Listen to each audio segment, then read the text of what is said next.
É brevíssimo, né? Obrigado, excelência. Ok.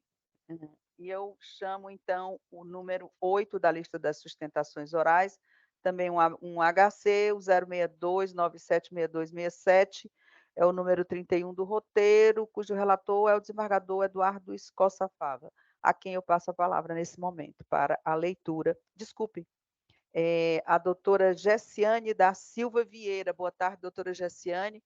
Seja muito bem-vinda aqui presente. E eu agora sim passo a palavra ao desembargador Eduardo Costa. Obrigado. Cumprimento também a doutora Geiciane da Silva Vieira, quem também expressa votos de sucesso na sustentação oral. Procedo à leitura do relatório. Trata-se de ação de habeas corpus com pedido em caráter liminar, formulado por Geiciane da Silva Vieira, em favor de Edson Rodrigues Taveira, contra ato do excelentíssimo senhor juiz de direito da segunda vara do júri da capital, nos autos da ação penal originária 021.6691.60/2023. Consta nos autos que o paciente foi preso de forma temporária e, posteriormente, com conversão de uma prisão preventiva, por suposta participação nos crimes de homicídio triplamente qualificado pelo motivo torpe, cruel e impossibilidade de defesa, associação criminosa armada e corrupção de menores. Segundo consta na denúncia de folhas 1/21 dos autos originários, na tarde de 18 de março de 2023, entre as 14 e 14h30 daquele dia, na rua Governador João Gomes, proximidade número 752, bairro Serrinha, nesta capital, John Patrick Vieira da Silva, Arão Gabe Varela Maia, Erson da Silva Lima Garrincha, Luiz Cláudio Teles Costa Júnior Porcão, Edson Rodrigues Taveira, Antônio Gemerson Martins da Silva, Lucas Araújo Barbosa Gordim e Lucas do Espírito Santo Costa, agindo de forma livre, consciente e em comunhão de esforço, foram os responsáveis pelo homicídio triplamente qualificado em desfavor de Ítalo Silva de Lima. Sustenta impetrante, em síntese, que estão ausentes os requisitos autorizadores na decretação e manutenção da prisão preventiva, uma vez que o paciente possui bons antecedentes, residência fixa e trabalho fixo na mesma empresa há 7 anos. Aduz que a decretação da prisão é injustificada, dado que o paciente ostenta bons antecedentes e tem condições pessoais favoráveis. Conclui, postulando a concessão da ordem liminarmente no mérito, a sua confirmação para que seja revogada a prisão preventiva do, do paciente com a consequente exibição do alvará de soltura.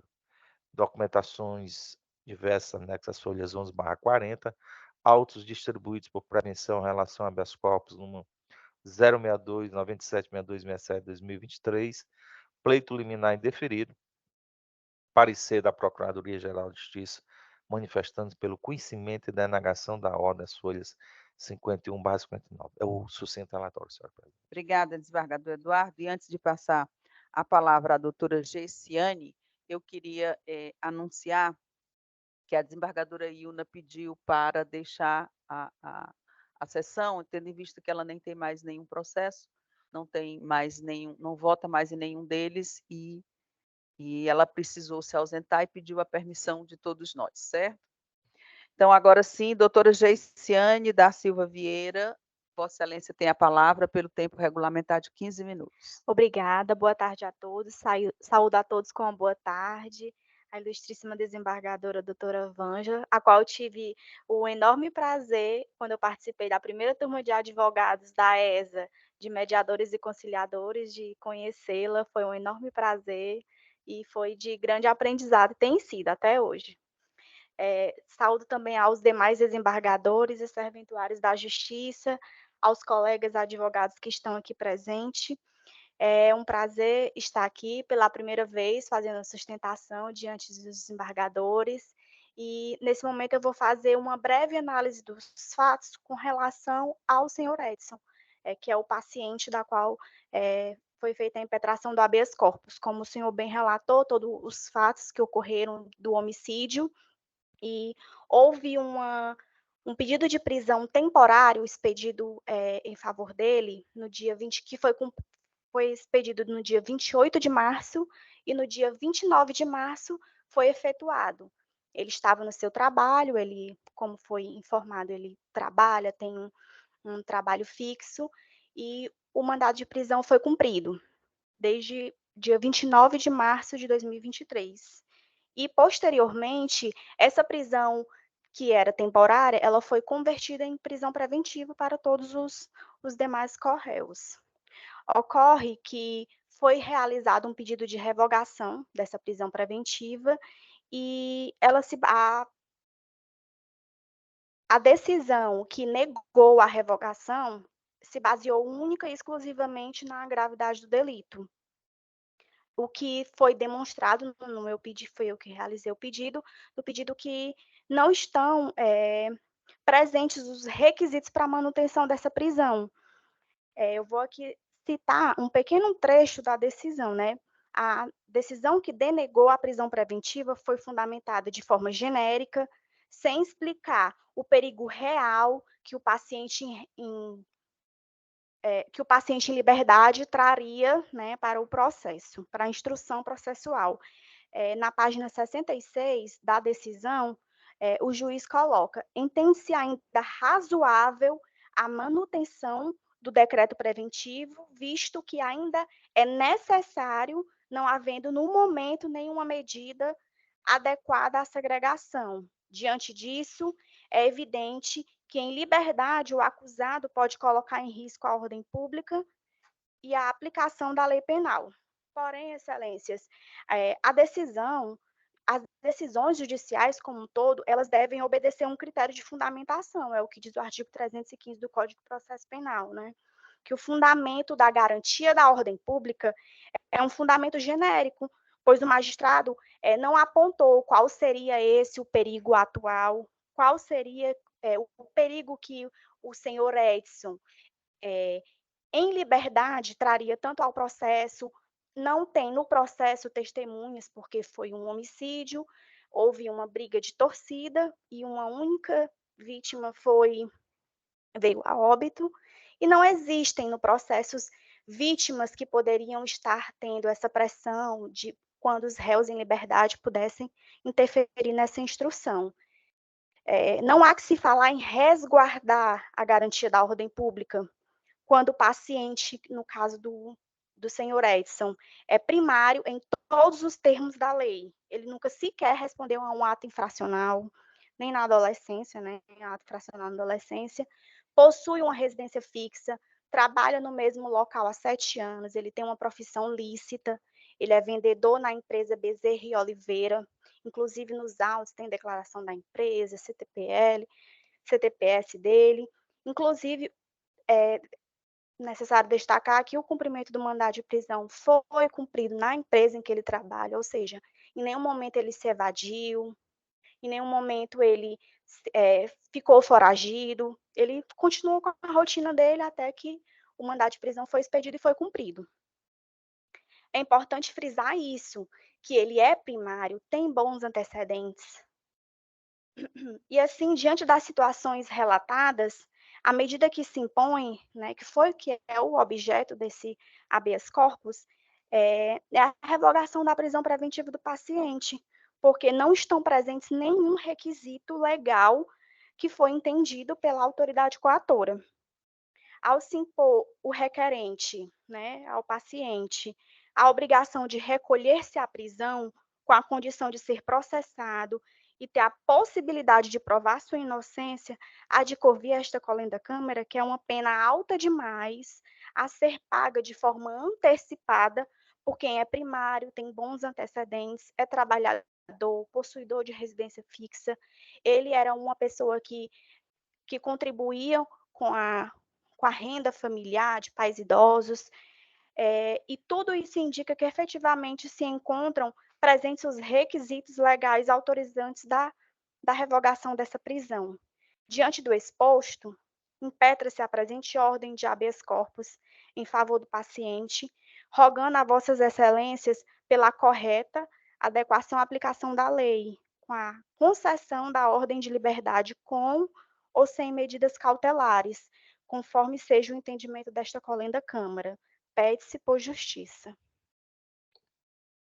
Obrigada, doutora Geiciane. Eu digo a Vossa Excelência que a honra é minha de recebê-la também aqui, nesta Obrigada. segunda Câmara Criminal. E eu passo a palavra à doutora Nádia Costa Maia, pelo tempo regulamentar de 15 minutos para sua sustentação oral. Vossa Excelência tem a palavra, doutora Nádia. Obrigada, Excelência. De início, gostaria de parabenizar a doutora Gessiane. Se ela não tivesse dito que não é assaz costumeiramente assídua desta tribuna, eu não perceberia qualquer diferença. A sua fala pausada, com clareza nas argumentações, demonstram que a mesma já desfruta do conhecimento suficiente para fazer sustentação oral perante qualquer tribunal neste país. Dito isso, e eu sempre gosto de pontuar, porque eu gosto muito de ouvir as palavras da defesa, a grande questão que para mim refugia é que o fato do paciente ter condições pessoais favoráveis, primariedade, bons antecedentes, inclusive cumprindo o seu dever filial de ajudar aos seus pais, não são fatores que por si só determinam a possibilidade da liberdade provisória. A primariedade não afasta a possibilidade da prisão preventiva, desde que dentro dos autos esta prisão encontre motivos suficientes para sua existência. Entendo que, apesar da defesa considerar que as colocações do magistrado são insuficientes para justificar a prisão, eu entendo de forma diversa. Eu entendo que a forma como foi demonstrada pelo magistrado que o pericus libertatis existe em relação da gravidade da conduta. Nesses crimes dessa natureza, não é incomum que os réus tenham primariedade, até porque nós não estamos tratando de delitos como o tráfico, em que há uma recorrência contínua. Ao contrário, foi uma ação aparentemente isolada, mas extremamente violenta, e praticada por um número de pessoas, outras além do próprio paciente. Acredito que por todas essas considerações que já conseguiram nos autos e que constam também no parecer zarado, eu entendo que não é suficiente medidas cautelares diversas da prisão neste momento, mesmo fazendo a devida a pontuação acerca dos antecedentes do paciente que lhe seriam favoráveis até a medida cautelar. No entanto, vou reiterar o parecer já exarado e cuja sustentação agora faço, e lerei a emenda para fins de registro. Parabenizando mais uma vez, só para deixar registrado, a doutora Gessiane pelo brilhantismo de suas colocações. Trata-se de habeas corpus com pedido liminar, homicídio qualificado, associação criminosa armada, corrupção de menores, liminar indeferida. Ausência de fundamentos válidos para a prisão preventiva, como aguentação e impossibilidade. Entendo que a decisão devidamente fundamentada, com as presenças dos requisitos previstos nos artigos 310, 312, 313 do CPP, gravidade concreta, risco à ordem pública, insuficiência das medidas cautelares da prisão, parecer pelo conhecimento e denegação da ordem. É como manifesta, Excelência.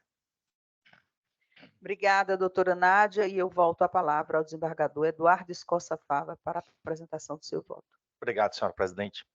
Eu quero aqui, antes de promover o julgamento, fazer 2 registros. Primeiro, parabenizar a doutora Geiciane pela desenvoltura trazida, manifestada aqui da tribuna, não só na tribuna, mas também pela própria apresentação da peça, em que se registra densa fundamentação jurídica, que para nós é um motivo assim de reconhecer o brilhante trabalho também dos eminentes advogados que honram e dignificam a justiça. Segundo, senhora presidente, eminentes pares, agradecer também todos que atuaram no processo. Habeas corpus estava vendo aqui esse processo desde do protocolamento até o julgamento, 53 dias. Isso revela o esforço de todos, gabinete, secretaria, Ministério Público, né, a Câmara, né, em dar realmente efetividade e garantir a duração razoável do processo. Quando a gente vê isso, a gente e cria esperança, né, apesar de todas as dificuldades, mas para fins de registro, 53 dias de tramitação do habeas corpus entre a propositura, a impetração e o julgamento. Com relação ao mérito, esse processo, esse caso é bastante conhecido, as imagens foram veiculadas, não estou aqui fazendo nenhum pré-julgamento, mas aquele caso da morte do torcedor, em que a imprensa divulgou e as imagens são muito fortes, e nós não queremos aqui adentrar no mérito, porque não nos cabe, principalmente em sede de habeas corpus. Mas essa tese, a primeira tese, no que diz respeito à ausência de fundamentação, esta colenda Câmara já teve a oportunidade de enfrentá-la quando do julgamento de outro habeas corpus. Talvez não tenha sido a doutora Geice, posso estar Não, enganado, fui eu. mas foi outro advogado. Esse caso foi trazido aqui também no que diz respeito ao julgamento de conflito de competência entre as varas, segunda e quarta varas. Há alguns incidentes registrados, mas eu também comungo da diretriz traçada e apresentada pela doutora Nádia, quando sustenta a existência dos requisitos e pressupostos de manutenção da segregação cautelar. E também rememora aqui, logicamente, reforçando o entendimento jurisprudencial, que, apesar de reconhecer que o ora paciente é detentor de bons antecedentes, mas as condições pessoais favoráveis ao paciente são irrelevantes quando estão presentes os requisitos e pressupostos para a medida extrema. Então, pedindo as respeitosas venhas, doutora Geiciane, reiterando aqui os parabéns pela desenvoltura, o voto é pelo conhecimento e denegação da impetração. Diante do avançado e também diante aqui de tantas sustentações orais, vou me ater aqui à parte negritada do projeto de emenda e me coloco à inteira disposição dos meus pares para eventuais esclarecimentos. Direito penal e processo penal, habeas corpus, homicídio triplamente qualificado, associação criminosa com participação de adolescente, corrupção de menores em crime hediondo. Artigo 121, parágrafo 2º, inciso 1, 3, 4 do Código Penal, combinado com artigos 29 e 69 do Código Penal, artigo 288, parágrafo único do mesmo diploma, artigo 244-B, parágrafo 2º do Estatuto da Criança e do Adolescente, prisão preventiva. 1. Teses de carência de fundamentação do decreto prisional e da decisão de manutenção da segregação cautelar. Desculpa. A ausência dos requisitos autorizadores da prisão preventiva no acolhimento. Decisões suficientemente alicerçadas pelos seus pressupostos, fundamentos e condições de admissibilidade. Garantia da ordem pública, gravidade inconcreta dos delitos, notável periculosidade do paciente e risco à paz social, constrangimento legal não configurado. 2. Condições pessoais favoráveis e relevância, presentes requisitos autorizadores da prisão preventiva, insuficiência de medidas cautelares diversas. 3. Ordem conhecida e denegada. É a proposta de voto. Obrigada, desembargador Eduardo Costa Fava, e votam com Vossa Excelência o desembargador Helder e o desembargador Sérgio. Eu indago o desembargador Helder como vota Vossa Excelência. Acompanho o relator, Excelência. Obrigada, desembargador Helder. Desembargador Sérgio, como vota Vossa Excelência? Presidente, a advogada entendeu, e eu quero parabenizar, até pela maneira de falar, né, muita tranquilidade, muita serenidade, torna esse assunto seríssimo que a gente está lidando, assim, até mais ameno, né? Então, assim, parabenizo, sabe? Obrigada. Porque até essa circunstância a gente percebeu. Mas eu me coloco na seguinte situação, e a minha pergunta é justamente em sentido contrário. Porque ela disse que ele trabalha, e me parece que trabalha há 7 anos. Na mesma empresa. Né? Há 7 anos. E a minha pergunta é: o que leva um cidadão de bem, que trabalha há 7 anos, a participar de uma situação dessa? E aí eu queria só ler aqui, para deixar bem claro, parabenizando, viu, desembargador Escócia Fava pelo voto, até porque acho importante, e aí é onde eu retomo aqui o que eu estava dizendo, que ela disse assim, olha, não há nenhuma fundamentação. Ela simplesmente continuou dizendo, olha, eu não vejo elementos aqui para desfazer uma decisão que foi dada antes. E só esse depoimento aqui já me leva a crer na justeza dessa decisão, que diz assim, um deles, que pertence à torcida uniformizada do Fortaleza. E aí eu me lembrei da desembargadora Adelineide, sabe, da tristeza da desembargadora se tivesse diante de um caso desse, né, desembargador Escócia Fava, porque o senhor substituiu a desembargadora Adelineide, né? Aí substituiu o Pada, né? Mas se ela tivesse, perdão, eu confundi, se ela tivesse julgando um processo desse, assim, a tristeza que ela não seria acometida, porque a gente sabe que ela era torcedora do Fortaleza, né? E eu me lembrei, não queria fazer esse registro assim, me lembrei dela, mas aqui está aqui a resposta. Que pertence à torcida uniformizada do Fortaleza e frequenta a subsede tal, que no dia 18 de 3 de 2023 foi até a subsede para confraternizar com os membros da TUF. Afirma que na subsede já se encontravam tal, e falando um garrincha aqui, afirma que estavam todos reunidos quando Cláudio afirmou que havia torcedores da organizada MOF. Eu não entendo muito bem isso, mas parece que era a torcida do Ceará, a torcida do outro time que estava em determinado lugar. E aqui diz o seguinte, declara que Garrincha, aí diz, convidaram todos para ir até o local com o fim de brigar com os torcedores rivais. Eu queria que prestasse bastante atenção nisso, porque essa é a minha indagação que eu faço como cidadão de bem, não é? Com um emprego de 7 anos, certamente pai, né? Concordou com um convite desse, porque parece que todos que foram lá concordaram com esse convite de brigar por isso simplesmente. Afirma que os torcedores do Ceará, ao visualizar o interrogado e seus colegas, correram, mas o único torcedor correu em sentido diferente e acabou sendo capturado, né?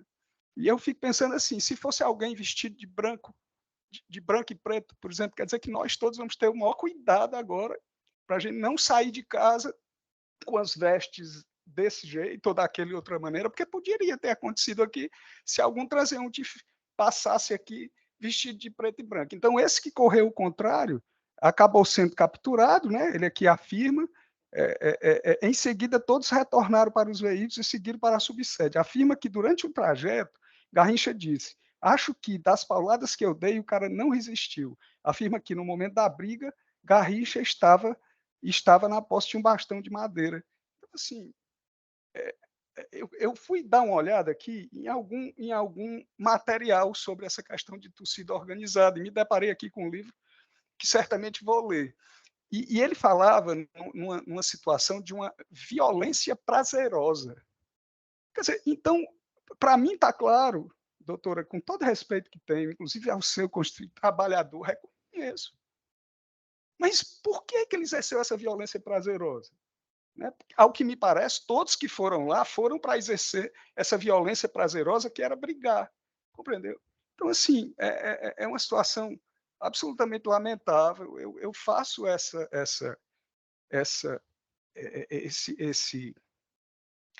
esse alerta, né?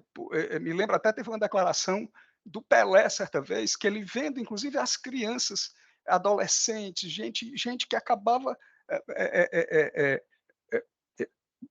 vamos dizer assim, participando desses atos de violência, e o Pelé naquela época, inclusive até se explicou depois e disse, as crianças pelas quais eu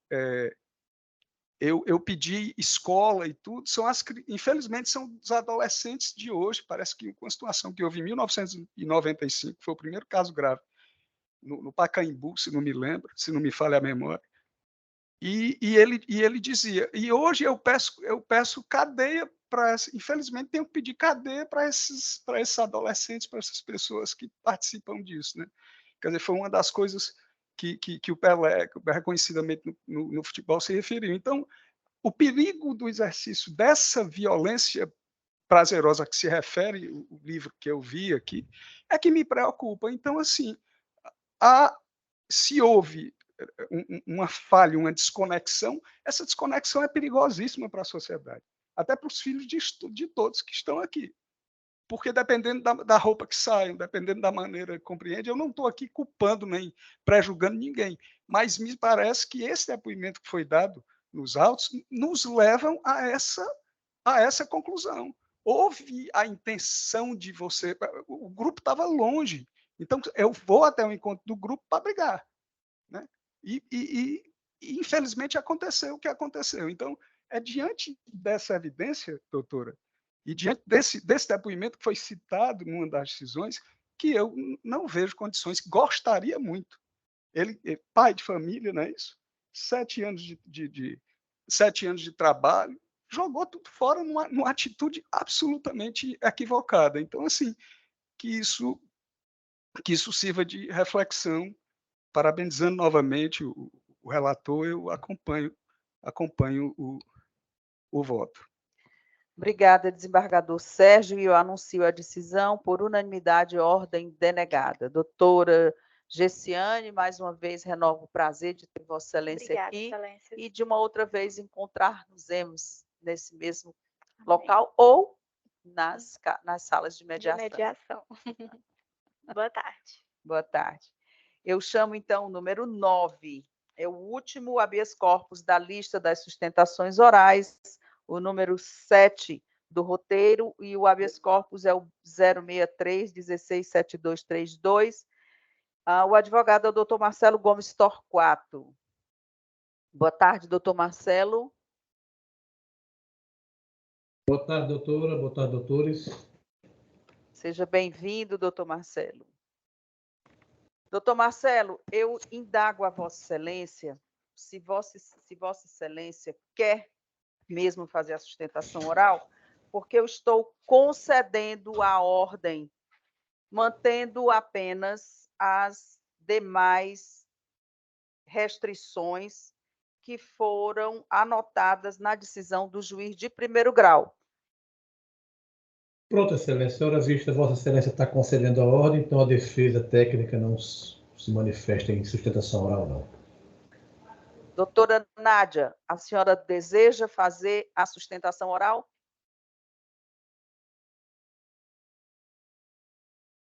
Está sem o áudio, doutora Nádia. Não, Excelência, não há necessidade. Vossa Excelência me escuta agora? Sim, escuto. Acho que houve alguma falha aqui. Não há necessidade, Excelência.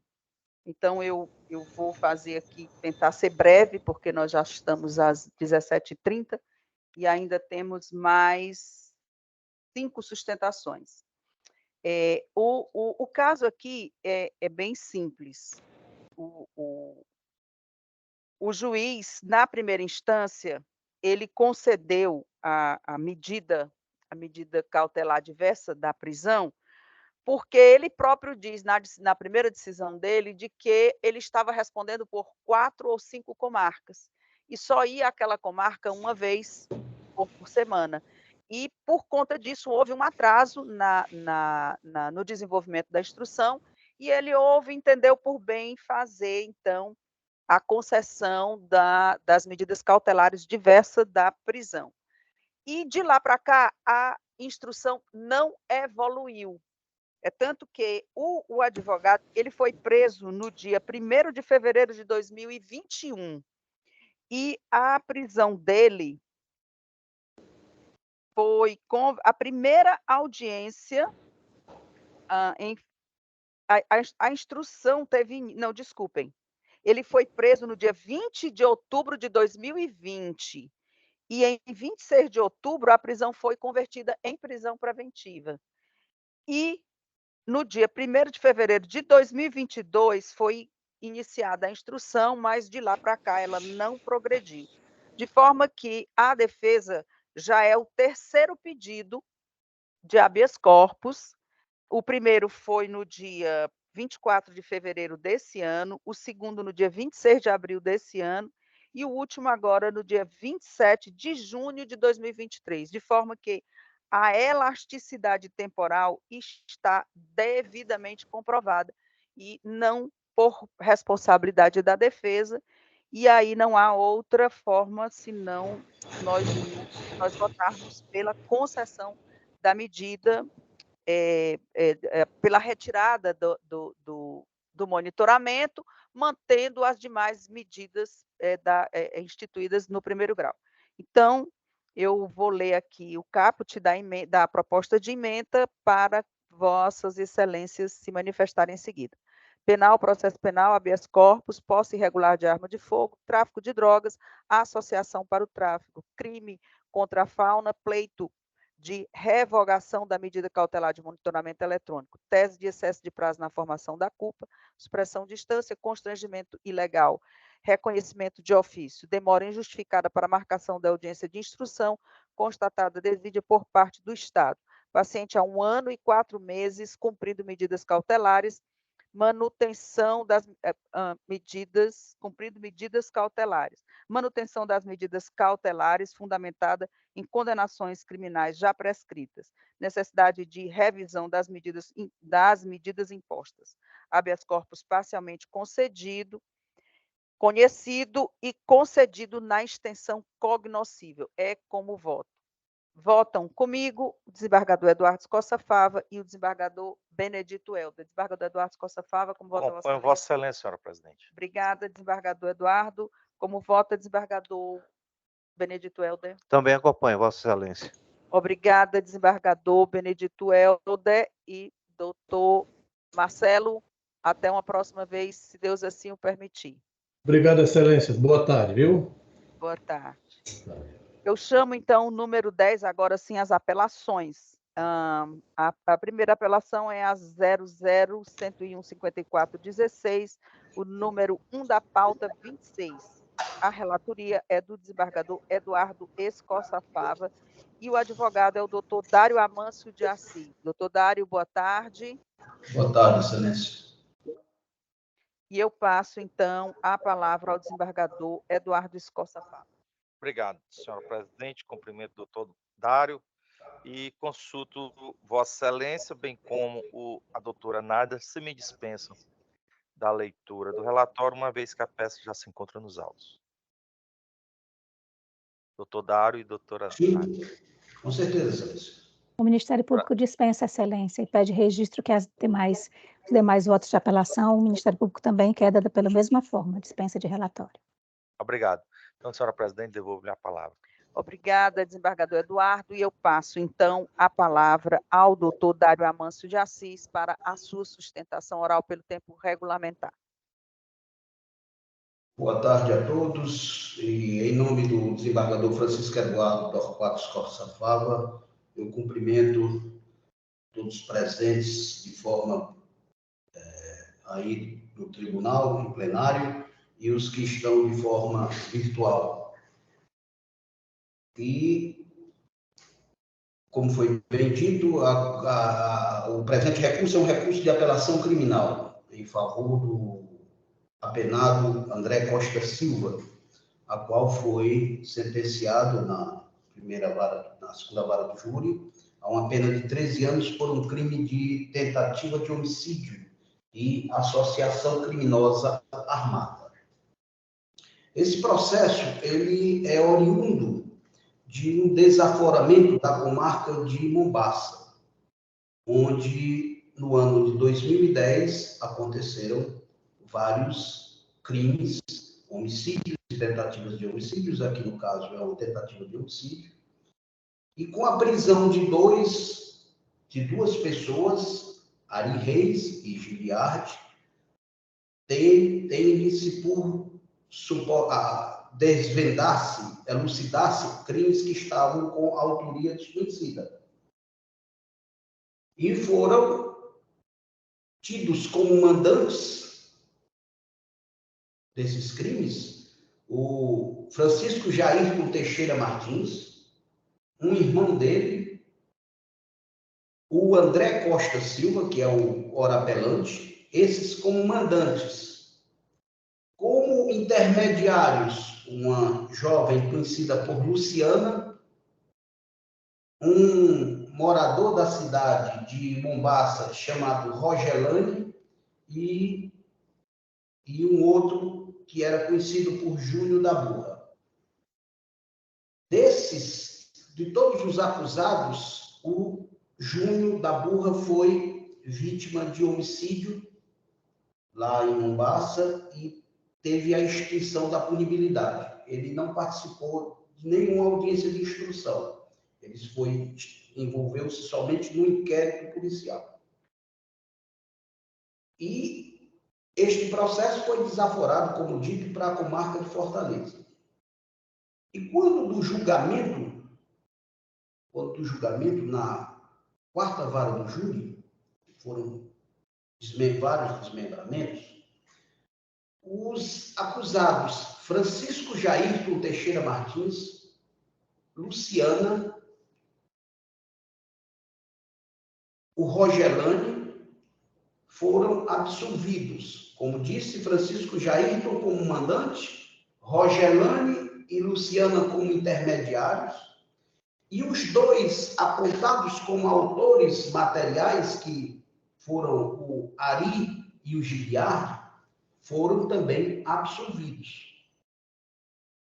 Resta apenas ser julgado o irmão do Jairton, que é o Antônio, que estava foragido à época, hoje está preso lá no estado de São Paulo. Então, a ação penal de 2010 vai começar agora. Então, reprisando, o mandante Jairton, Rogelane e Luciana foram absolvidos, os dois autores materiais foram denunciados, todos esses 5 foram denunciados, juntamente com o André, foram absolvidos, a pedido do Ministério Público. A pedido do Ministério Público que, na sessão de julgamento, fez toda a explanação para justificar a tese do pedido de absolvição de todos esses 4. Quando o André foi também desaforado, só que já caiu em outra vara, caiu na segunda vara do júri, ele foi condenado conforme a pronúncia, conforme a denúncia, conforme a pronúncia, no homicídio, na tentativa de homicídio duplamente qualificado e a associação criminosa.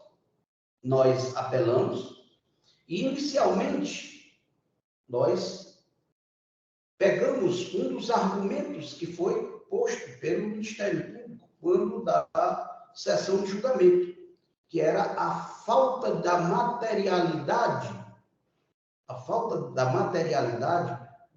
do crime, que era o exame de corpo de delito, que não existia dentro dos autos.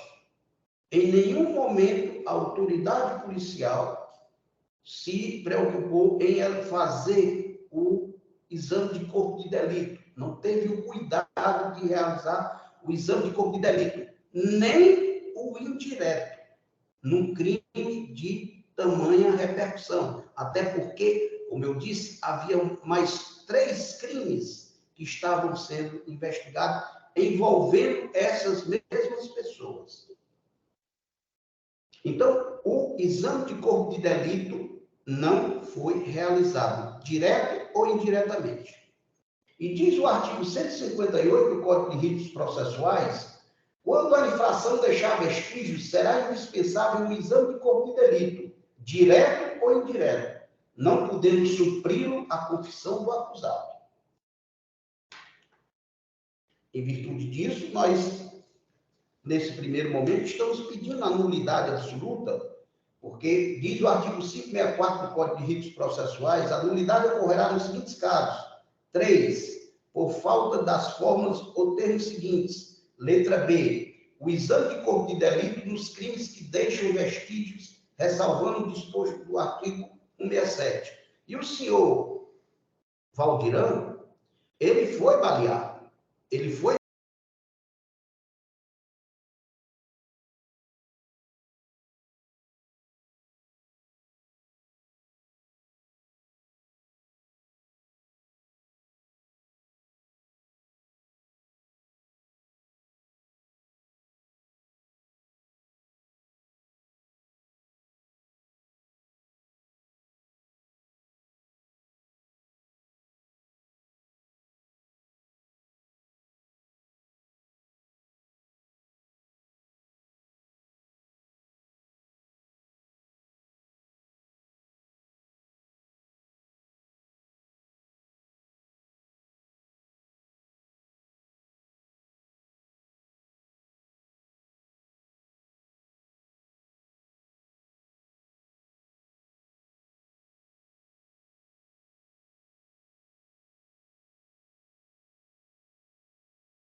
E nesse sentido, eu volto a palavra ao desembargador Eduardo Costa Fava.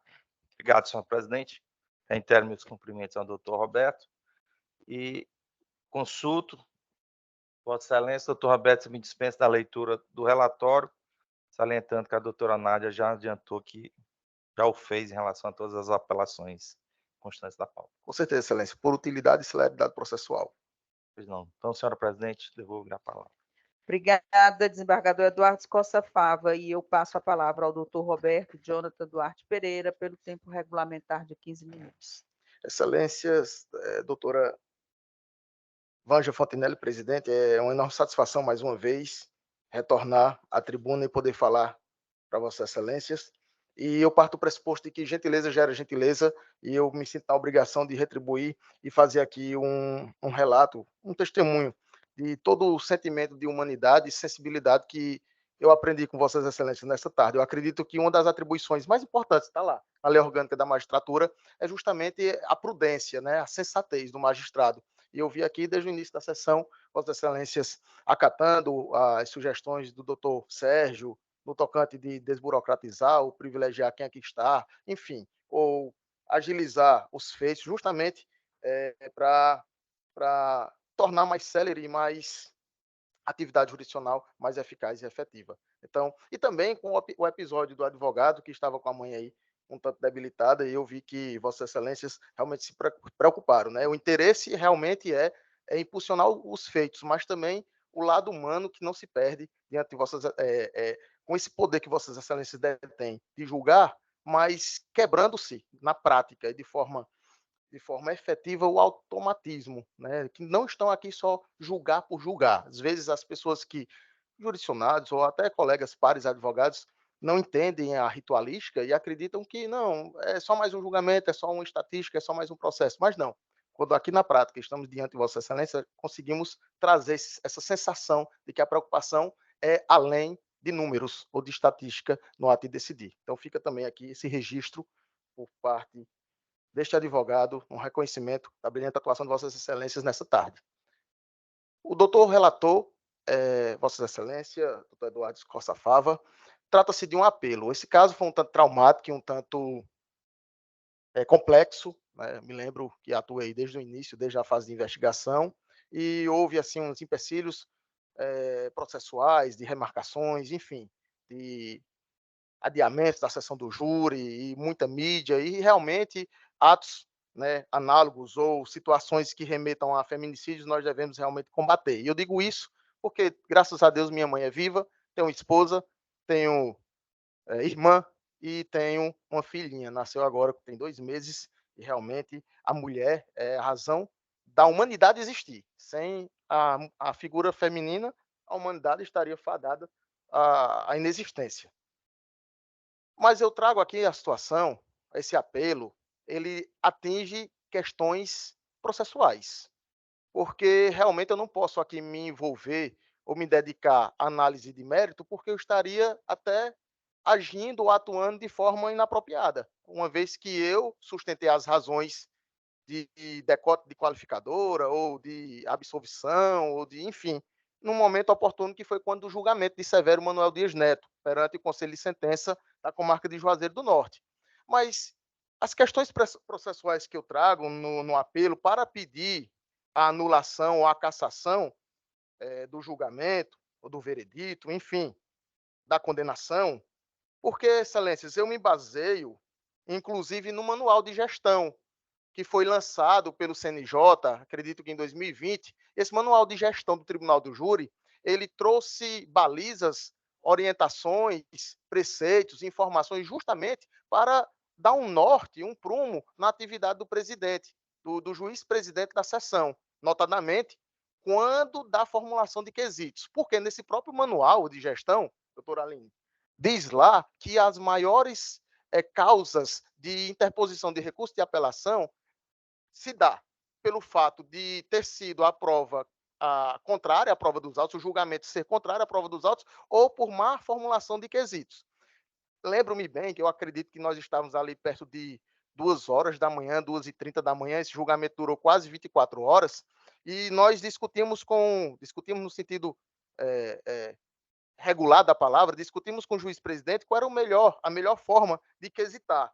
E eu mostrava esse manual já surrado de tantas sessões, mas que a lei ainda impera e a lei ainda é efetiva e eficaz. Eu mostrava ao magistrado o que diz o parágrafo único do 482, que diz: os quesitos serão redigidos em proposições afirmativas simples e distintas, de modo que cada um deles possam ser respondido com suficiente clareza e necessária precisão.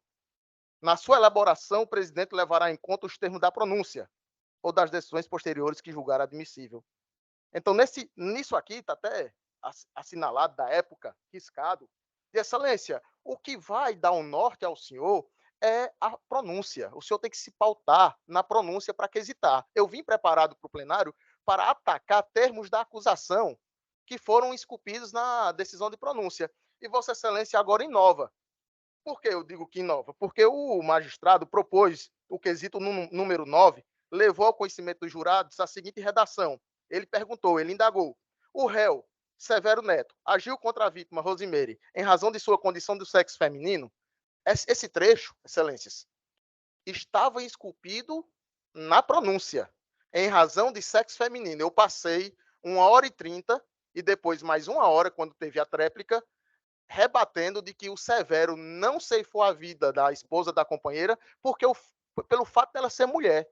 Eu mostrei com doutrina, jurisprudência, de que não se tratava de um femicídio, se tratou naquela época de um femicídio e não de um feminicídio, porque o que motivou ceifar a vida não foi a condição de sexo feminino. Então, diante desse argumento, eu senti que tanto não trazia satisfação à parte adversa e não trouxe também satisfação ao nobre presidente da sessão, quando eu rebati com toda vivacidade de que o Severo não tinha praticado o homicídio por questão de condição de sexo feminino. E quando vem o quesito 9, perguntar se o Severo Neto agiu contra a vítima Rosemary em razão de sua condição de sexo feminino, envolvendo violência doméstica e familiar, ou envolvendo menosprezo ou discriminação à condição de mulher, isso gera 3 vertentes para os jurados assimilarem. E essas vertentes, essas múltiplas facetas, foi em prejuízo do réu. Porque o jurado, ele interpretou, se não foi em condição de sexo feminino, mas foi em violência doméstica. Não, se não foi em violência doméstica, pode ter sido por discriminação de condição de mulher. Não, mas se não foi isso, foi por menosprezo à mulher. Então, criou-se um leque de possibilidades em desfavor do réu. E isso fugiu aos termos da pronúncia, por isso que eu anunciei um julgamento que foi eivado de nulidade por questão que surgiu depois da pronúncia. Porque essa quesitação foi tão ampla, tão genérica, que extrapolou os termos da pronúncia. E eu me acosto como força argumentativa de que eu estava certo naquele momento, baseado na lei e baseado na pronúncia, que quando o magistrado foi anunciar a condenação em 23 anos, já vamos rebater ou debater sobre o patamar de pena, o magistrado ele assinalou na sentença que o homicídio triplamente qualificado pelo motivo fútil, pelo recurso que dificultou a defesa da vítima e em razão do sexo e em razão da condição de sexo feminino da vítima. O magistrado reproduziu exatamente os termos da pronúncia. Aquilo que eu estava preparado para debater, aquilo que eu rebati com vivacidade, mas na hora de quesitar, trouxe um leque acusatório amplo. Ou seja, houve um excesso acusatório, houve uma extrapolação dos termos da pronúncia e a redação da quesitação não foi precisa, não foi clara. Trouxe 3 possibilidades. E ou. Infelizmente, ficou um ou reverberando, ecoando naquela sessão do Tribunal do Júri. Quando, na verdade, deveria ter sido adstrito e bem direto ao que diz a pronúncia. O que o réu... Aqui o réu se defendeu foi aos termos da pronúncia. Mas, em plenário, foi surpreendido com uma redação que extrapolava esses termos. No outro ponto que eu indico como necessária a reforma para cassar a decisão popular, se deu justamente porque não houve a majorante da prática do delito na presença de descendente ou ascendente. No caso, seria descendente. Falou-se lá na época de que o fato, a morte teria se dado na presença dos filhos do casal. Mas, excelência, isso não ocorreu. e está nos autos, comprovado, foi passado no telão e eu reproduzi aqui no recurso de apelo, a fala do filho mais velho. E como esse momento é um momento de revolvimento fático e probatório, eu peço licença para poder ler o que disse Juan Santana. Ele disse: estava na calçada com a mãe e quando avistou o pai, todos entraram. Ele, o irmão e a mãe, que deitou no quarto e depois não viu mais nada. E quando saiu, ela já estava deitada no chão. Que se deitou, colocou a mão na cabeça e fechou os olhos, que não viu mais nada. Que passados alguns segundos saiu e foi para a sala, onde ela estava deitada no chão. Então não houve a prática do homicídio na modalidade feminicídio na presença dos filhos. O próprio filho mais velho disse: não, nós corremos, entramos em casa, eu fui para o quarto, me abaixei, fui para debaixo da cama, fechei os olhos, não vi mais nada, não ouvi. Quando eu saí, minha mãe estava na sala. Então, essa majorante, ela não está perfectibilizada no fato concreto. E foi valorada e foi causa de aumento de pena, saiu do patamar de 17 e agora o réu suporta uma pena de 23 anos. Houve uma responsabilização objetiva nesse tocante. Por isso que é contrário à prova dos autos, esse elemento valorado na sentença. Outro ponto, já estou me despedindo, outro ponto que merece ser analisado é justamente se houve a qualificadora. Outro ponto que é contrário à prova dos autos, que dificultou ou impossibilitou a defesa da vítima. Excelência, doutor relator e demais pares, eu chamo a atenção para o laudo pericial, uma prova técnica. Vossas excelências que tanto valoram a prova técnica. A prova técnica, o laudo pericial, o exame cadavérico, diz: nota-se ainda lesão de defesa em região palmar esquerda. Eu tentei combater isso aqui no recurso apropriado, que seria o recurso cito distrito, pedindo o decote da qualificadora, porque esse réu suportou 3 qualificadoras, quando o laudo diz que houve, sim, lesão que sugere defesa. Nesse sentido, foi contrária à prova dos autos, uma condenação onde o réu atraiu para si a qualificadora do inciso 4º, do parágrafo 2º do artigo 121. Agora, de forma mais breve e direta, a pena, que deveria ser a partir de 12 e progredindo até 30 anos, começou a pena base de 17 anos, porque o magistrado fundamentou valorou diversas circunstâncias negativas, e essas circunstâncias são neutras ou não deveriam ter sido valoradas. Por quê? Ele diz: atento às circunstâncias judiciais do 59, e em especial culpabilidade, pois que tinha plena consciência dos seus atos, chegando a desferir vários disparos contra a vítima desarmada, assim como pela conduta social reprovável. Olha só, conduta social reprovável, pois apesar de seus antecedentes criminais não apresentarem condenação, servem para demonstrar essa realidade social. Não consegui entender o que o magistrado quis dizer. Utilizou antecedentes criminais que não existem, porque ele era primário, e disse que, embora não tenha condenação, servem para demonstrar essa realidade social. Realidade social, conduta social, é saber se ele é um bom pai, se ele trabalhava à época, se ele não cometia balbúrdias na vizinhança, conduta social. Qual é o comportamento dele naquela comunidade? Mas não, ele não tem antecedentes, mas isso serve para revelar a realidade social. Cadê o complemento? Qual foi o sentido dessa intelecção, enfim, não consigo compreender. Fala também da personalidade periculosa e desequilibrada. Sem existir, excelências, sem existir, doutor relator, um documento médico que indique ele ter transtorno de alguma psicose ou alguma personalidade alterada, não existe. Ele trouxe informações que, na época da Inquisição, deveria ocorrer.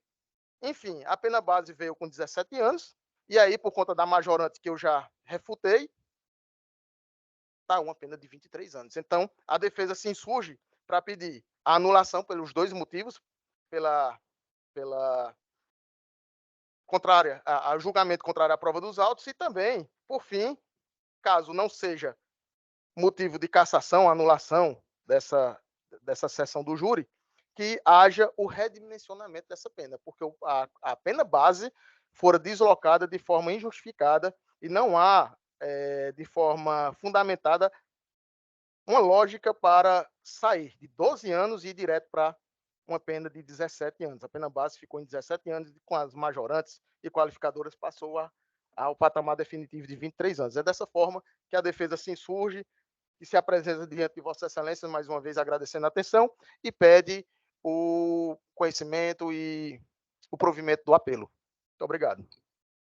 Obrigada, doutor Roberto, e eu passo a palavra à doutora Nádia Costa Maia para a sua sustentação oral. Obrigada, Excelência. Esse é um desses processos em que, assim como nos outros processos, em que as vítimas, mulheres, padecem, dá um certo travo na minha garganta. Ao ler os autos, para mim ficou muito claro, e o magistrado, ao elencar a qualificadora, conforme a redação do artigo 121, artigo 2º alínea A, indicou quais são as razões em que momento esse crime entende-se quando contexto de violência doméstica e familiar. Bem, o que seria o menosprezo ou discriminação à condição de mulher. E aí é até triste elencar que as estatísticas de feminicídio neste país só tendem a crescer, infelizmente. Eis porque o julgador tem sido tão rigoroso quando finalmente depreende-se com situações como as relatadas nos autos. Entendo que não houve excesso por parte do magistrado, entendo que a quesitação cumpriu critérios bastante objetivos, entendo ainda que não há nulidade nesse quesito, que foi a preliminar apresentada. O pedido de anulação, alegando que a decisão dos jurados é contrária e manifestamente contrária à prova dos autos, também entendo como improcedente. O meio que dificultou a defesa da vítima está presente não porque ela se levantou uma mão para tentar impedir um tiro, isso a tornou defensiva diante de 5 tiros disparados contra si. Não há nem o que se colocar nessa questão. Acho a oratória do advogado deve ter sido bastante eloquente no júri, mas acredito que os jurados sentiram ecoar mais o barulho dos tiros do que outra coisa dentro dos autos. Dizer que o filho não ter presenciado visualmente o pai ceifar a vida da mãe, não é só por isso poderia ter exclusão de reconhecimento de aumento de pena, também me parece um tanto quanto forçado. O próprio nobre defensor relatou que a criança correu, abaixou-se, escondeu, tapou os ouvidos. De que a criança fugia? De que a criança se escondia? De que visualização de violência essa criança saiu próxima? E o que ela encontrou ao retornar a uma cena? Esse contexto de violência doméstica, eu costumo dizer, a violência doméstica é um crime que atinge a família como um todo. As crianças, mesmo quando não presenciam fisicamente ou escutam apenas, já sofrem inclusive, há relatos em pediatria que causam, inclusive, atraso no desenvolvimento infantil, a existência de um lar em violência doméstica. E isso é uma coisa muito grave, né?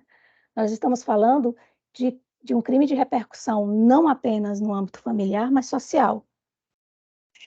Eu entendo que os depoimentos da plenária deixam claro que os filhos estavam na cena do crime, presenciaram o início da ação, e depois presenciaram a mãe morta. Para mim, isso seria o suficiente para justificar o que foi compreendido pelos jurados. Portanto, não me afasto do parecer já exarado pelo nobre colega, que já é de conhecimento de vossas excelências, e compreendendo que o nobre defensor, ao manifestar-se, como entende valorar a vida das mulheres, em razão de sua mãe, de sua esposa, de suas filhas, o fez como retórica, porque, na verdade, a valoração mais importante para valorizar uma questão da mulher é valorizar a existência da mesma e a permanência da mesma sobre a terra, o que não foi feito pelo réu. Portanto, eu vou ler a ementa para fins de registro, trata-se de apelação criminal, preliminar de nulidade, formulação de quesito número 9, que extrapolou os termos da pronúncia, entendo pela inocorrência, o julgador limitou-se a transcrever a qualificadora conforme redação do artigo 121, sem demonstração de prejuízo ao réu. Mérito recursal do pedido de anulação da sentença condenatória, decisão dos jurados, manifestamente contrária às provas dos autos, improcedência. De novo, eu sempre refiro que a importância da valoração da compreensão dos jurados como pela soberania do seu veredito. Exclusão da majorante da 121, parágrafo 7º, inciso 3º, CPP, impossibilidade, crime praticado na presença dos filhos da vítima, constrangimento ilegal identificado, provas robustas, testemunhas oculares, depoimento do menor precedentes. Decote da qualificadora, por recurso que dificultou a defesa da vítima, impossibilidade. Restou evidenciado nos autos que o réu teve efetivamente o propósito de surpreender a vítima, a qual se encontrava desarmada, sentada na calçada em companhia de amigas e 2 filhos pequenos, quando foi surpreendida pelo ex-marido já atirando. Nenhuma chance de defesa essa mulher teve. Decisão do Conselho de Sentença encontrou lastro nas provas coligidas do processo, não havendo que se cogitar de decisão manifestamente contrária dos autos. Redmissionamento da pena, entendo também pelo não cabimento, entendo que a decisão foi bem fundamentada e a reprimenda aplicada num patamar plenamente justificado e proporcional.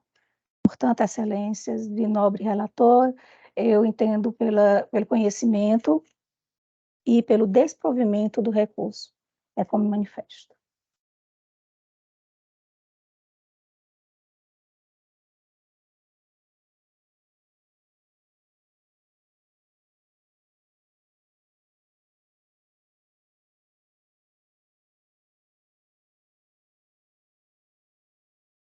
Os elogios trazidos aí da tribuna. Também cumprimento a doutora Nádia pelo brilhantismo da sustentação oral. Aqui a situação, como bem relatado pela doutora Procuradoria, é a tragédia familiar. Infelizmente, a sociedade ainda a gente se depara com fatos dessa natureza. A mãe, assassinato, na presença, na cena, na cena do crime, os filhos do casal. Eu imagino aqui o trauma que o fato em si tenha causado na formação da educação, da própria existência dessas crianças. Eu inicio aqui, doutor Roberto, a proposta de voto. Eu estou aqui em preliminar, rejeitando a preliminar de julgamento. No mérito, eu me acosto integralmente à diretriz trilhada pela douta Procuradoria de Justiça e trago à colação a súmula 6 do TJ, no que diz respeito à observância ao princípio da soberania dos vereditos, mas eu dou parcial provimento à apelação tão somente no capítulo dosimétrico.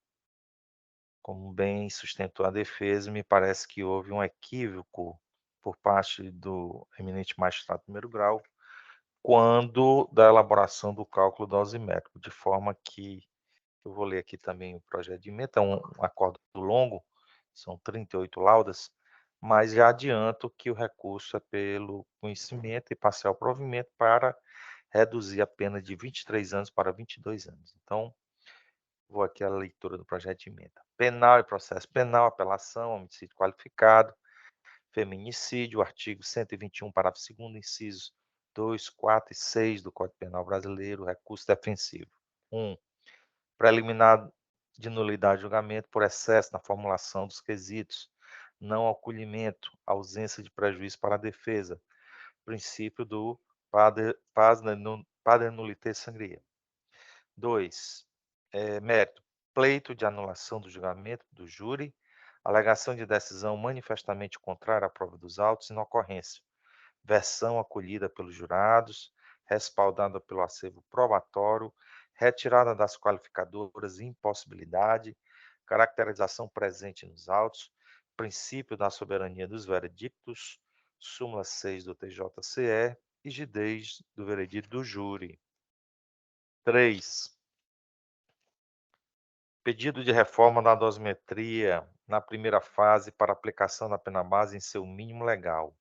Neutralização das circunstâncias judiciais da culpabilidade, conduta social, a personalidade. Quanto à culpabilidade, réu cometeu de forma premeditada com multiplicidade de disparos, maior reprovabilidade.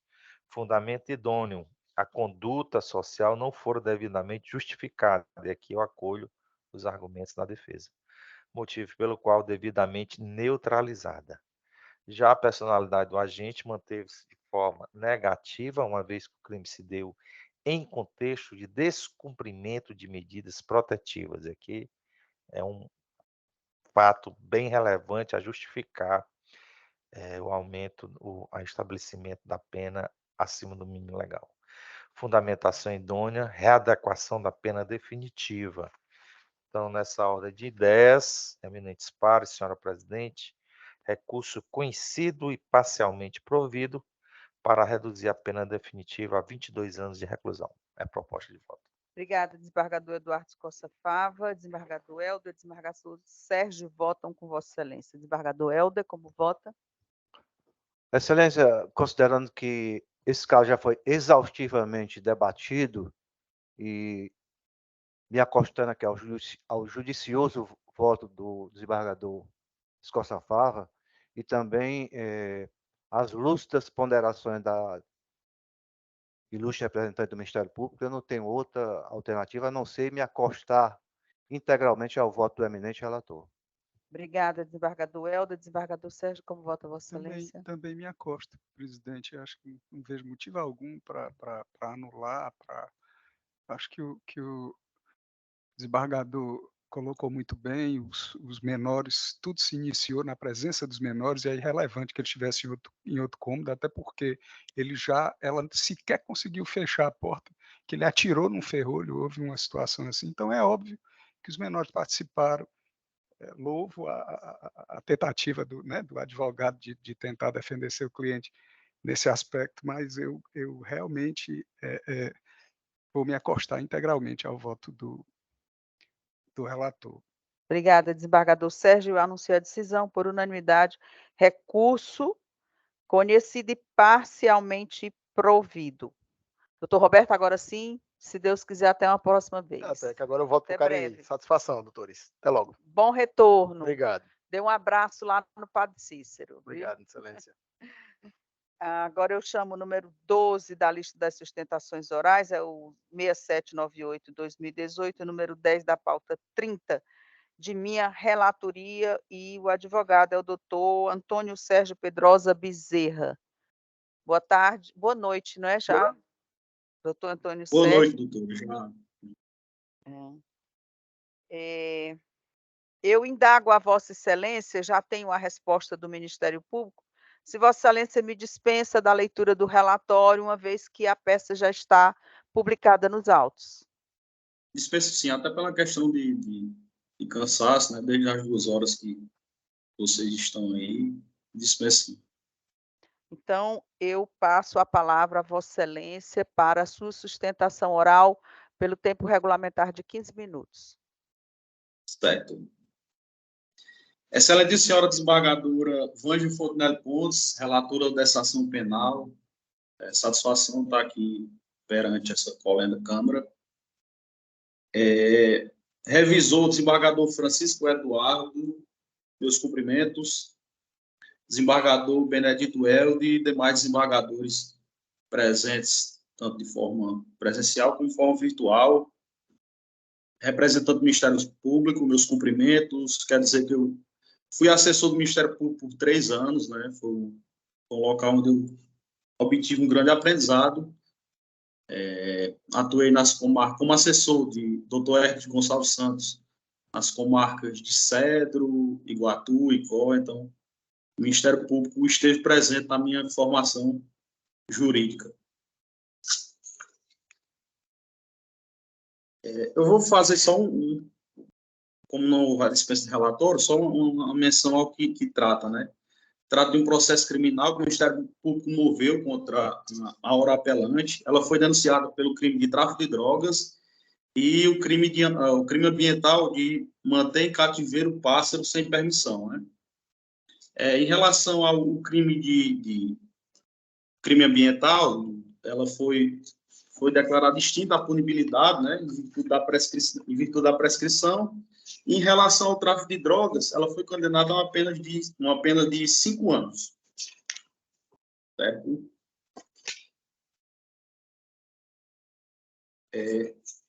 que eu peço a absolvição da minha constituída em virtude de ter havido o que a doutrina chama de pescaria probatória, né? Policiais militares de uma força especializada, não me recordo se da força tática, estiveram por aqui na cidade e houve denúncia anônima que o companheiro dela seria um traficante de drogas aqui da cidade. Em virtude disso, se dirigiram à sua residência e, meio que brechando pela porta, visualizaram o pássaro da fauna silvestre e, diante disso, realizaram a busca no interior da residência. Eles não, quero repisar aqui, que não havia mandato de busca e apreensão ou mandato de prisão. Somente havia o flagrante por esse crime, um crime de menor potencial ofensivo, que não leva nem à prisão, revirar a casa por inteiro, encontrando 2 gramas apenas de cocaína e um cigarro parcialmente consumido de maconha, né? Em virtude da ausência de autorização, de ausência de mandado judicial e a quantidade ínfima de droga, né? Ou seja, 2 gramas de cocaína e um cigarro parcialmente consumido de maconha. Em virtude disso, toda essa nulidade dessa prova, que infelizmente gerou a condenação, eu peço a absolvição. Em arremate, em eventualidade, caso não haja absolvição, eu pediria a desclassificação para uso de droga, para consumo pessoal, em virtude da quantidade ínfima de droga, né? E, não sendo o caso nem da absolvição, nem da desclassificação, eu peço a aplicação do tráfico privilegiado, né? Eu peço a aplicação do tráfico privilegiado. Eu vou fazer menção aqui ao informativo 745 do STJ, que ele afirma que é vedada a utilização de inquérito policial ou ação penal em curso para afastar o tráfico privilegiado. Não é o caso da apelante, ela não tem nenhuma ação em curso, é reprimária, foi a primeira vez que responde a um processo criminal, mas o juiz não utilizou, o juiz, na verdade, utilizou o seguinte argumento, que eu peço permissão para ler. Sentença. Nos autos, restou evidente demonstrado o envolvimento da acusada com atividades criminosas, com apreensão em sua residência de apetrecho típico do tráfico ilícito de drogas, sacos plásticos, mais sobremaneira em razão da apreensão de cadernos com anotações pormenorizadas relacionadas à mercância de entorpecentes, razões pelas quais rejeito o pedido de aplicação da causa de diminuição prevista no artigo 33, parágrafo 4º da Lei de Drogas. Eu reputo que essa fundamentação não é idônea para afastar a privilegiadora do tráfico privilegiado, né? Eu acho que a apelante preenche todos os requisitos, tanto o requisito objetivo, que seria não responder nenhuma ação penal em curso, como também um requisito subjetivo, né? Não há nem nada nos autos que comprove que ela se dedica à organização criminosa ou que integre a organização criminosa e, portanto, ao meu ver, eu acho que ela preenche os requisitos para a aplicação do tráfico privilegiado. Em virtude de, caso venha a ser aplicado a questão do tráfico privilegiado, eu peço, por fim, que, caso a pena venha a ser menor do que 4 anos, que seja substituída a pena privativa de liberdade por pena restritiva de direito. E, ao final, peço conhecimento e provimento do recurso. É a minha sustentação. Obrigada, doutor Antônio Sérgio, e eu passo a palavra à doutora Nádia Costa Maia para a sua sustentação oral. Obrigada, excelência. Parabenizo o doutor Antônio Sérgio por sua sustentação oral. Observa-se que o mesmo desvela o esforço necessário para tentar minorar ou melhorar a situação de sua constituinte, e em diversos momentos, né? Tanto pedindo nulidade, como pedindo pleito absolutório, se não for absolvição, que seja um crime de menor potencial, se não for um crime de menor potencial, que seja, e assim vai.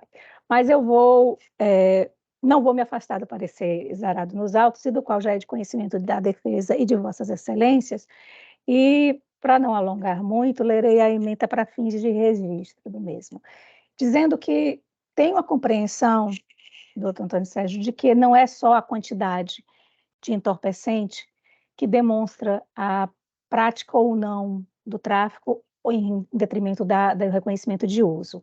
São circunstâncias outras que fazem a análise no conjunto como um todo.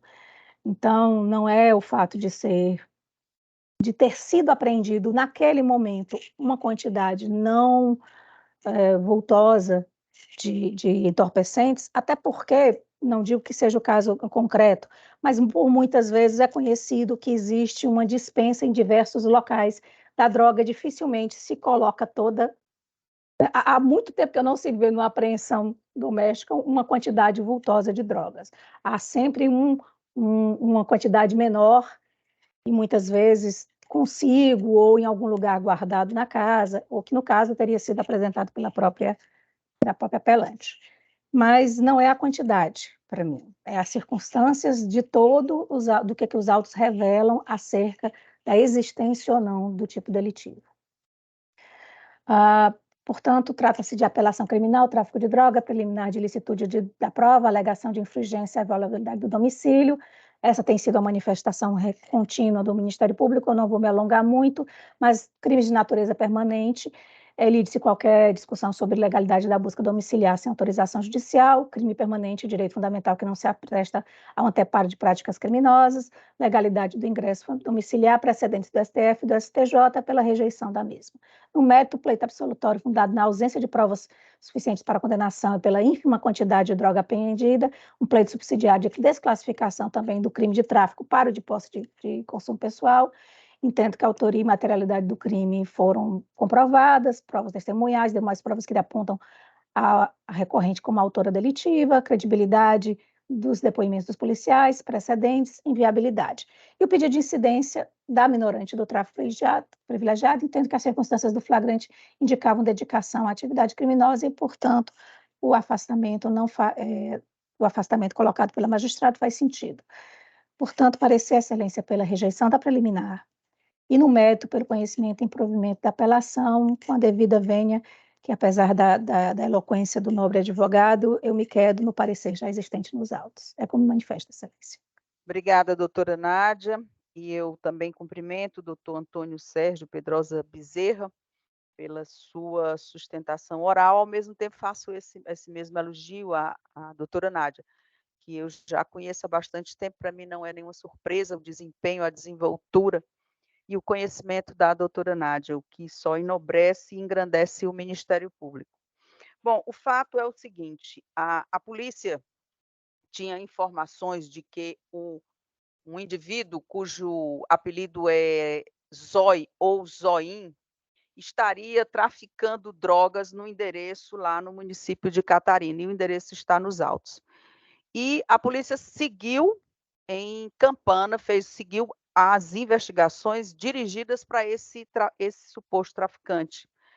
E quando a polícia chegou ao local, uma mulher estava saindo de dentro da casa, e a polícia fez, então, a abordagem dela e viu que ela estava com um caderno na mão com anotações, e nesse caderno de anotações havia referências a preto, branco, bala, que são anotações que dizem respeito à questão do tráfico.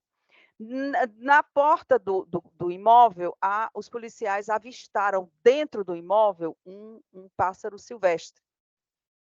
E, nesse momento, constatou-se o crime permanente e eles ingressaram no imóvel. E ali eles encontraram o resto dos apetrechos referentes à droga. E o indivíduo que estava sendo procurado é o companheiro da senhora Emiliane, exatamente, Emiliane Maria Holanda Lima. E nessa hora ela, então, retirou de dentro do próprio bolso do short 5 papelotes de cocaína. E foi encontrado naquele momento também um outro animal silvestre em cativeiro sem autorização. Esse é o cenário do crime, E a pretensão do pedido de invalidade da prova obtida por meio de invasão de domicílio, ela não se configura exatamente por esses elementos. Houve uma campana, a investigação se dirigia a uma determinada pessoa, essa pessoa é o companheiro da apelante. Lá foram encontrados, não houve havia um crime permanente, um crime em curso dentro do imóvel, portanto, o ingresso naquela casa está amparado pela Constituição Federal. Dito isso, eu passo ao mérito e o pleito de desclassificação não é possível, porque os elementos encontrados, eles configuram realmente o crime de tráfico de drogas. E 5 papelotes não é uma quantia tão insignificante. E como disse a douta procuradora, nenhum traficante hoje tem mais volumes grandes em seu poder. Os volumes grandes, eles estão nas transferências, nos transportes de carga de droga de um estado para outro, de uma cidade para outra. Então, os traficantes, eles são realmente encontrados com pequenas quantias como essas, né? E o pleito de reconhecimento do tráfico privilegiado também, por tudo que já foi dito, não tem a menor procedência, e eu estou encaminhando o voto para a manutenção da sentença nos termos em que foi proferida. E eu peço licença, então, para ler a proposta de ementa na parte negritada. Penal e processo penal, apelação, crime, tráfico de drogas, condenação. Questão preliminar, rejeição. Pedido de reconhecimento da invalidade da prova obtida. Alegação de invasão de domicílio em desconformidade com os ditames legais pertinentes. Improcedência. Pedido de desclassificação da conduta prevista no artigo 33 para o 28 da Lei de Drogas, desprovimento. Pleito de reconhecimento da figura do tráfico privilegiado, rejeição. Recurso conhecido e desprovido, sentença mantida, é assim como voto. Votam comigo o desembargador Eduardo Escossa Fava, o desembargador Benedito Helder. Desembargador Eduardo Escossa Fava, como vota Vossa Excelência? Acompanho Vossa Excelência, senhor presidente. Desembargador Helder, como vota Vossa Excelência? Também acompanho Vossa Excelência. Obrigada, desembargador Eduardo. Desembargador Benedito Helder. Decisão por unanimidade, recurso improvido. Doutor Sérgio, obrigada aí pela sua presença e até uma próxima vez. Obrigado, doutora. Bom final de trabalho. Obrigada. Eu chamo o número 13, é a apelação 042648663, número 13 da pauta, número 30, também de minha relatoria, e o advogado é o doutor Eduardo Diogo Diógenes Quezado. Doutor Eduardo Diogo, boa tarde. Está na sala? Não está na sala? Então, eu anuncio a decisão, que é por unanimidade, recurso improvido. E eu chamo o último processo da pauta de hoje, é a apelação 0016-76136, número 65 da pauta 30, cuja relatoria é do desembargador Eduardo Escossa Fava. E o advogado é o doutor Luiz Felipe Rodrigues de Lima. Doutor Luiz Felipe, boa noite. Eu estou falando boa tarde, mas é boa noite. Boa noite. Seja muito bem-vindo à segunda Câmara. E eu passo a palavra ao desembargador Eduardo Escossa Fava. Obrigado, senhora presidente. Consulto o doutor Luiz Felipe, que me dispensa da leitura do relatório. Dispensa, Vossa Excelência. Como a doutora Nádia já havia antecipado, senhora presidente, eu devolvo-lhe a palavra. Obrigada, desembargador Eduardo Escossa Fava. E eu passo a palavra ao doutor Luiz Henrique. Eu li doutor Luiz... Não, desculpe. É Luiz Felipe Rodrigues de Lima. O Henrique é o apelante. Doutor Luiz Felipe Rodrigues de Lima, a palavra com Vossa Excelência pelo tempo regulamentar de 15 minutos.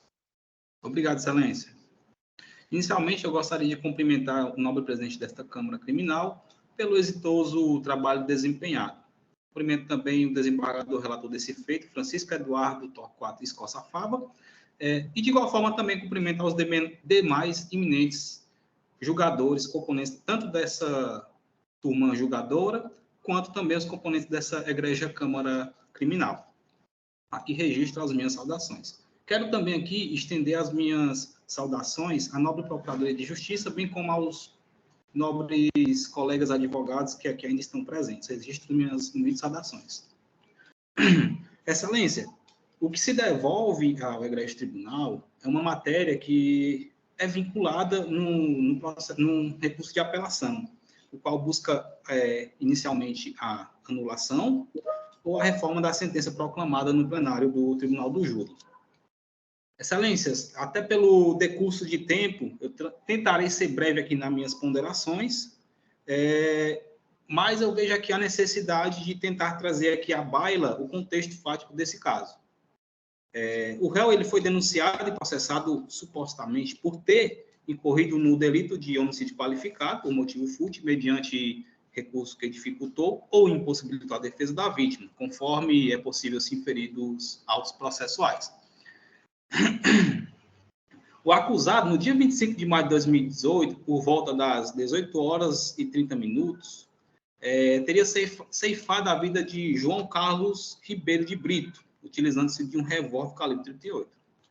Acontece, excelências, que durante toda a instrução processual ficou demonstrado, no respectivo processo, que o acusado ele estava em sua residência, no momento em que a vítima, cuja qual já havia, inclusive, prometido de morte o irmão do réu, chegou e passou a desferir disparos de arma de fogo na residência do réu. E o réu, com o intuito de proteger seu irmão com senso de defesa, utilizou-se de uma arma cuja qual havia comprado para se defender de possíveis incursões delitivas de terceiros, saiu de sua residência atirando, situação em que acabou gerando realmente a morte da vítima. Nesse sentido, excelências, trazendo esses fatos, né, e também aqui ponderando para vossas excelências, de que o processo, por ter sido mandado a júri, ter sido pronunciado, e ter havido situações cujas quais a defesa entende que pode, inclusive, levar à anulação desse júri, acha pertinente aqui informar que, inclusive, no processo, as folhas 250, consta um QR Code, na qual há um vídeo, né, onde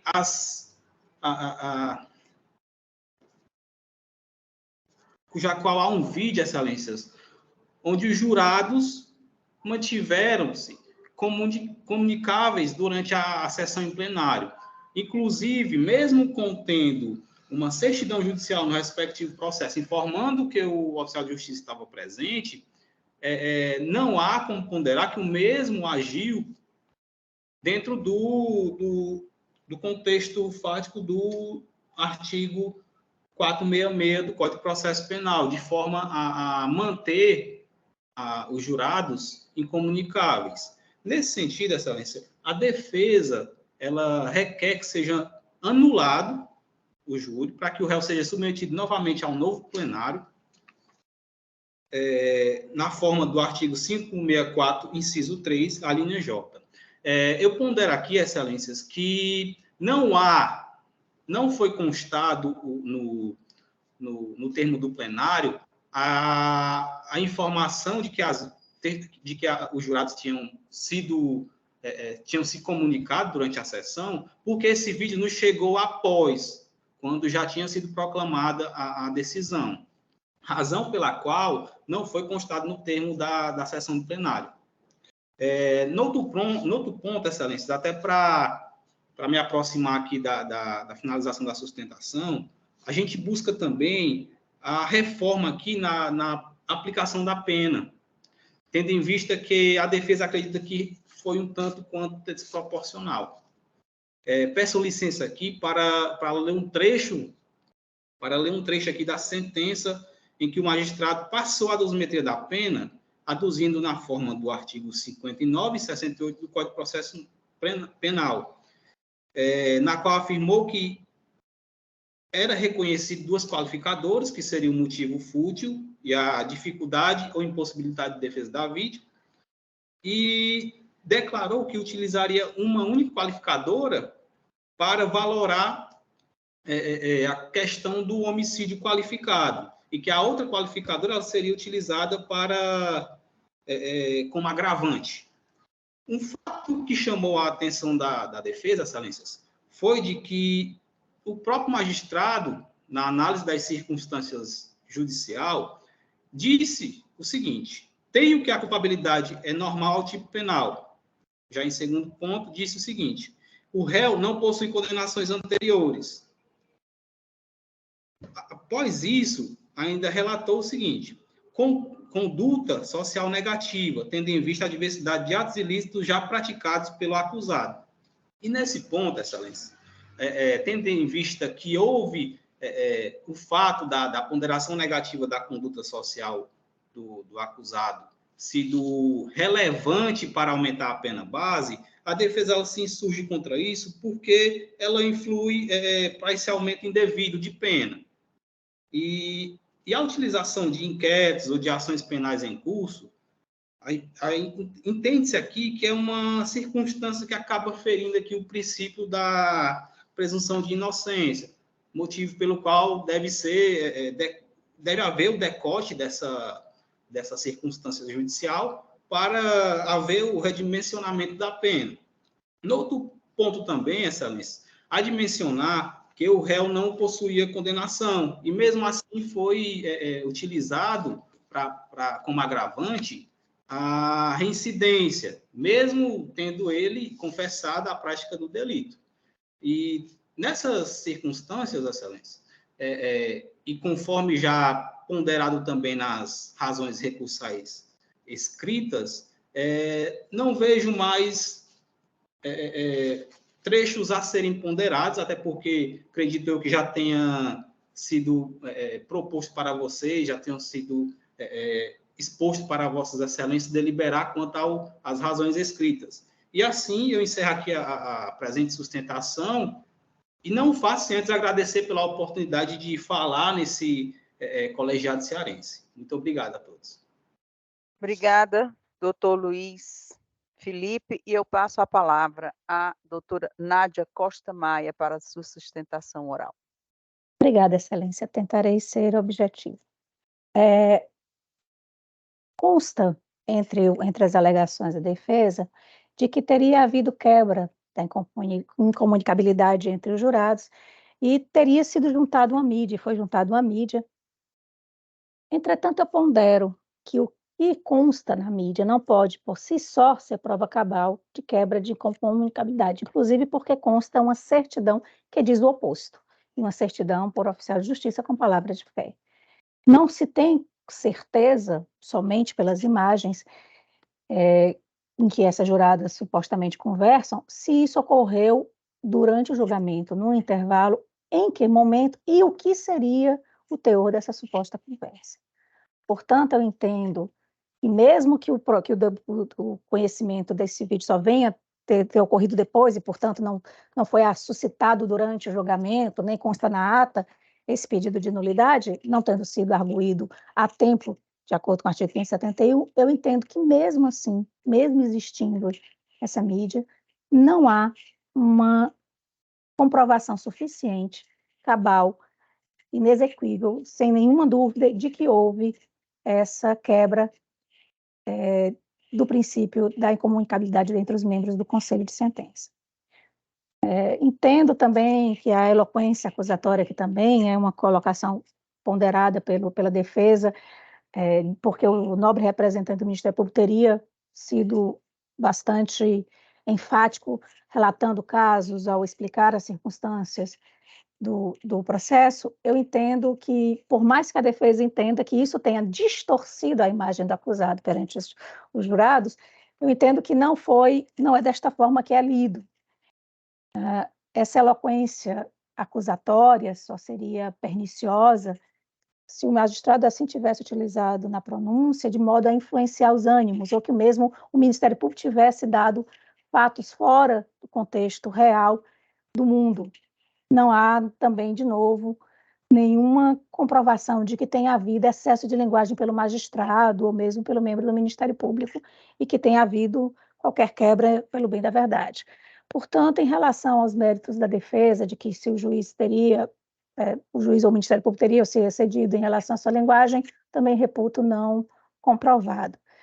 E aí caímos sempre naquela questão que já venho batendo quando se trata de veredito de júri, a necessidade do respeito da soberania dos vereditos, desde que estas provas convirjam para o mundo do campo, entre a realidade dos fatos, entre o que consta nos autos e entre a decisão dos jurados, não havendo decisão manifestamente contrária no presente caso. Portanto, excelências, eu reitero o parecer já exarado e lerei a ementa para fins de registro. Trata-se de homicídio qualificado. Há na preliminar um pleito de suspensão de execução provisória da pena, inviabilidade, imposição legal do artigo 492 do CPP, ausência de questão substancial apta a ensejar a modificação do julgado. 2, nulidade do julgamento por ausência de oficial de justiça, também não merece prosperar, não comprovação nos autos, ao contrário, é uma certidão. Nulidade por violação à comunicabilidade dos jurados, inexistência. A defesa também não se desincumbiu de ônus de demonstrar qualquer mácula. A mídia juntada aos autos, por si só, não demonstra essa violação. Arguição realizada de forma extemporânea.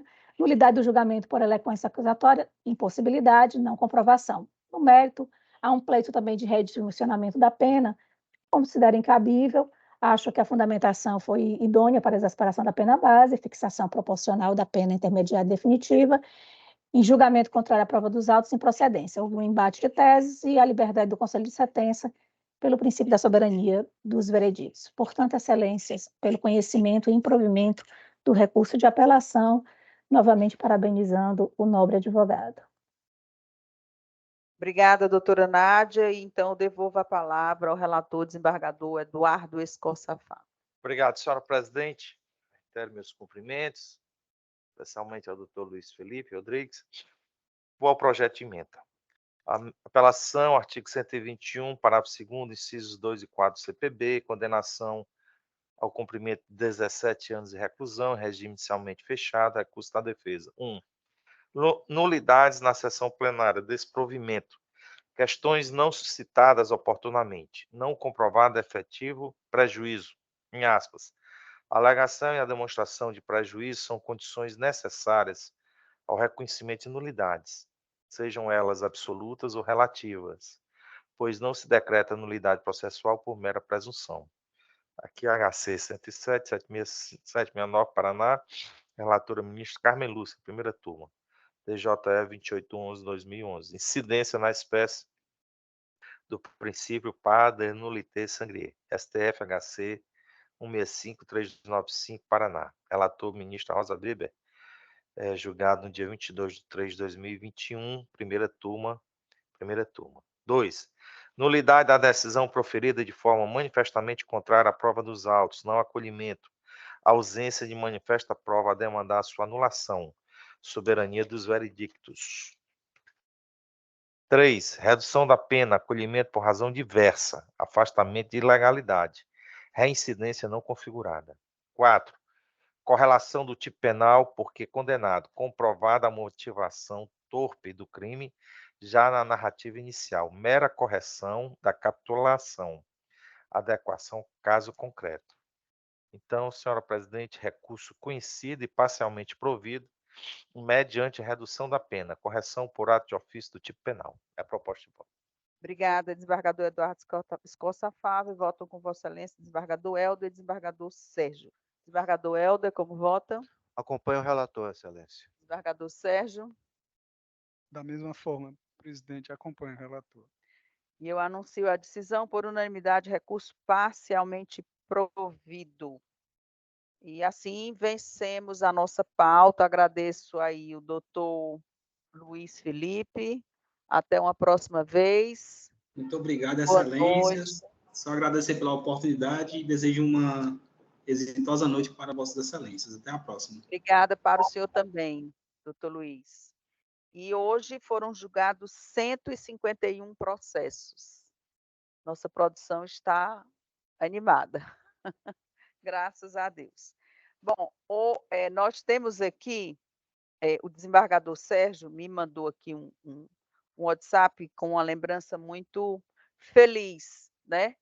Para que nós, a Câmara, né, parabenizemos o desembargador Teodoro pela indicação na lista para ministro do STJ e parabenizar também as aniversariantes da semana, desembargadora Ângela e desembargadora Lisete.